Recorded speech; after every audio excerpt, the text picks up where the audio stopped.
What's up mga chikolets? Biyahe tayo muli. Balik tayo sa my church.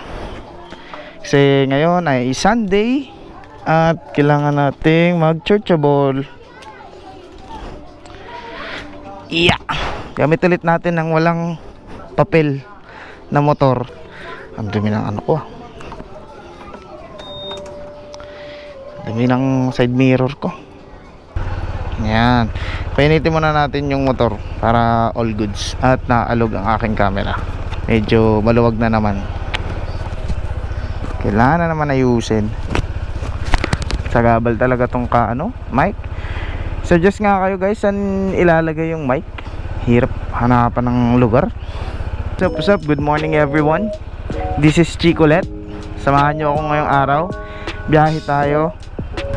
At yung gloves ko nakalimutan ko. Kaya mo na nga. Gusto ko pa naman ng gloves. Kasi mas maganda sa handling. Yun. Sali mo makita nyo ako sa daan, makita nyo lang ako. Bale, technique kasi, sabi ko nga kanina, wala pa kasi itong papel hanggang ngayon.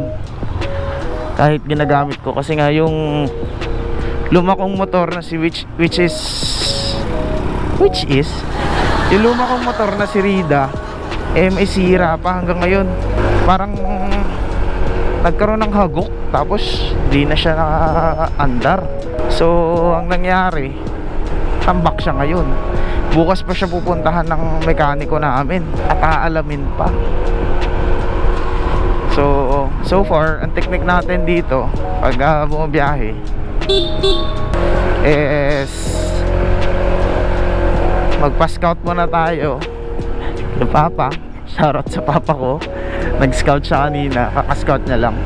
Tapos check niya kung may checkpoint dito sa mga daraanan. Ito nga siya, tatawag nga siya dito in case.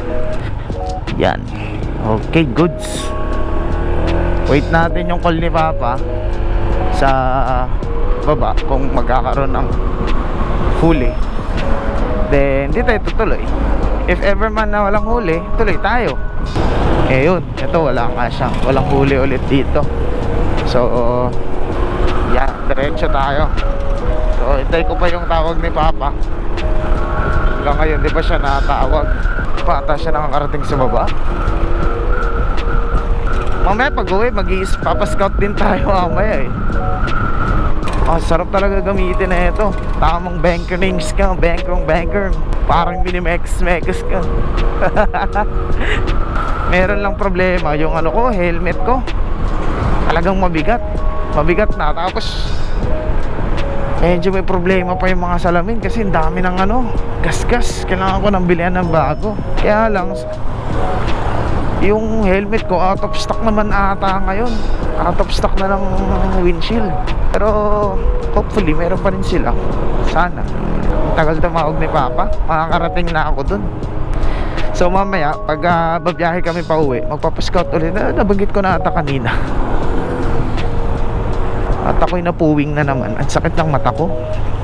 Alam mo ba, itong lugar na to, which is yung lugar na yan, kung saan nyo nakikita yung salitang expect heavy traffic, dyan ang pinakaunang semplang na naganap sa buhay ko. Hindi naman masyadong malala. Kumbaga from 30 to 20 kilometers per hour yung takbo ko. Yung motor ko pumunta dun sa buhanginan. Pagpunta sa buhanginan, pag preno ko, harap yung ginamit ko, denga. Patay dali, di ba? Lesson learned from now on, if ever you stop it. Get some help. If ever nandito kayo dadaan sa mapababa, I suggest wag kayo dumaan sa mga kanyang daanan kasi talagang delikado. Delicates talaga. Hello! Andito na ako sa may baba, sa may malapit na ako dyan. Clear? Clear? Sige, dadaan na ako.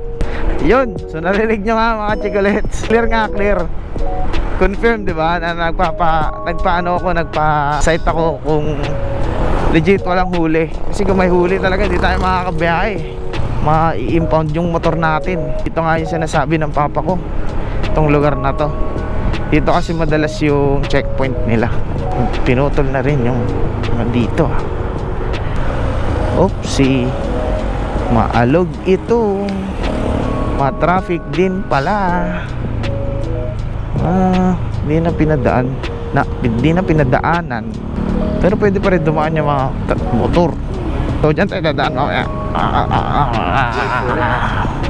Here it comes. Almost there. Ow! Sobrang lambot talaga ng throttle nito. Grabe. Grabe throttle nito. Sulit na sulit. Walang reklamo. Yun lang, si kuya nagmuni-muni. Okay lang, di naman tayo gaano nagmamadali. Tamang tempo lang ng grabe talaga. Parang ano hindi mo masabi. Grabe. Grabe yung lugar dito. Inaayos pa lang, sira na agad. Di ba? Sangka pa, Montalban lang yan. Tapos yung ayos pa, sinisira na agad. Di ba? Ang galing.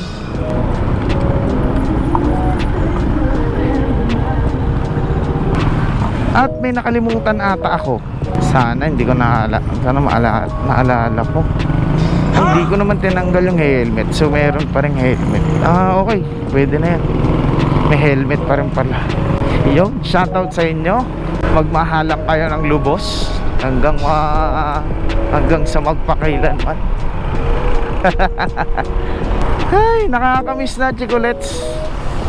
Nakakamiss na bumiyahe ng malayo talaga, promise. At wala ako nakikita ibang sasakyan sa kabila, so overtake tayo. Grabe, kung di mo gagamitin to ng walang biyahe, ng walang bilis, nako, kupad.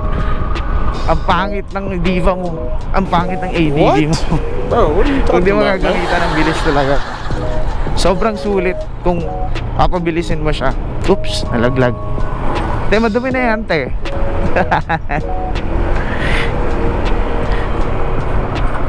Luwag laki na ito. Nagawin na ito.